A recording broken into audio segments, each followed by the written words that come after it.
Hello and namaste everyone. Welcome to my channel Smart Nepali Investor. म यो च्यानलमा चाहिँ तपाईहरुलाई फाइनान्स र इन्भेस्टमेन्ट रिलेटेड चाहिँ इन्फर्मेसन र टिप्सहरु दिने गर्छु र आजको यो भिडियोमा चाहिँ म तपाईहरुलाई अपकमिङ IPO, FPO, राइट शेयरहरु जुनहरु आइराको हुन्छ तिनीहरु चाहिँ कसरी थाहा हुने, कहाँबाट हेर्ने, कसरी कति आइराको छ भनेर कसरी डिटेल लिने भन्ने बारेमा चाहिँ सिकाउन गइराको छु। सो लास्टसम्म भिडियो हेर्दिनु होला।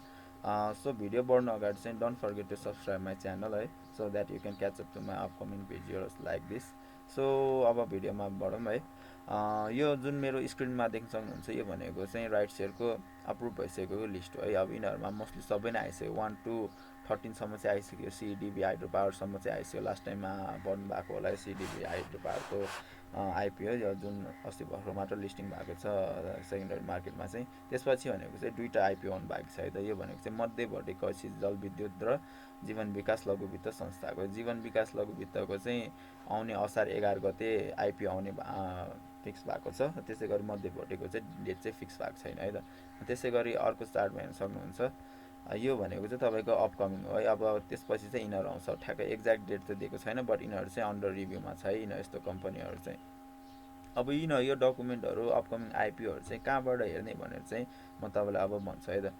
सो फर्स्टमा भनेको चाहिँ तपाई 7 को साइटमा जानु है त। 7 को साइट भनेको चाहिँ sebon.gov.np हो है। तपाईहरुले मेरो स्क्रिनमा नि हेर्न सक्नुहुन्छ। त्यसपछि चाहिँ यो नेपाल धितो पत्र बोर्डको चाहिँ वेबसाइट खोल्छ। त्यसमा गएर चाहिँ तपाईले यहाँ जुन सेक्युरिटीज इश्यूज भन्ने छ त्यहाँ गएर चाहिँ पब्लिक इश्यू भन्ने हुन्छ है। तपाईको यहाँ हेर्न सक्नुहुन्छ IPO को पनि यहाँ छ, त्यसपछि त्यसैगरी FPO को यहाँ छ, राइट शेयरको छ, डिबेन्चरको छ, बोनसहरुको के को रजिस्टर भयो सबै डिटेल तपाईले चाहिँ अलि अगाडि नै पाउन सक्नुहुन्छ र सो रेट नबढ्दाखेरि नै अलि अगाडि नै लिन सक्नुभयो भने चाहिँ तपाईहरुले चाहिँ म्याक्सिमम प्रफिट पनि चान्स हुन्छ है। सो अब चाहिँ IPOहरुको हेरौँ है त के कस्तो छ भने IPO अप्रुभ भनेको चाहिँ मैले अघि जुन देखाए त्यसकै हो। अनि यहाँ हुन्छ अनि लेटेस्ट डेटको चाहिँ कुन छ त्यसमा क्लिक गर्नु। अनि त्यसपछि चाहिँ तपाईलाई यो चार्ट दिन्छ है। अनि त्यसपछि तपाईले यो डाउनलोड पनि गर्न सक्नुहुन्छ या यतिको पनि तपाईलाई इन्फर्मेसनको लागि मात्र हो भने चाहिँ यतिको पनि हेर्न सक्नुहुन्छ है त। अब यो चाहिँ पब्लिश भइसकेको हो, यो दुईटा मात्र आउनु बाँकी हो है। त्यसैगरी अब FPOहरुको हेर्नको लागि चाहिँ है, अब FPOहरुको हेर्नको लागि चाहिँ यहाँ FPO हेर्न सक्नुहुन्छ। FPO पाइपलाइनमा कुन कुन छ भनेर हेर्न मिल्छ है। यो पनि त्यसै गरी देखाइदिन्छ। FPOहरु चाहिँ अहिले कुनै रिसेन्टली आउने छैन जस्तो छ। त्यसैगरी राइट इश्यूजहरु हेरौँ त। राइट शेयरको पाइपलाइनमा कुन कुन छ भनेर हेरौँ है। ल लेटेस्ट डेटमा जाउँ, 6/13 को रहेछ। ल अब यहाँ हेर्न सक्नुहुन्छ है।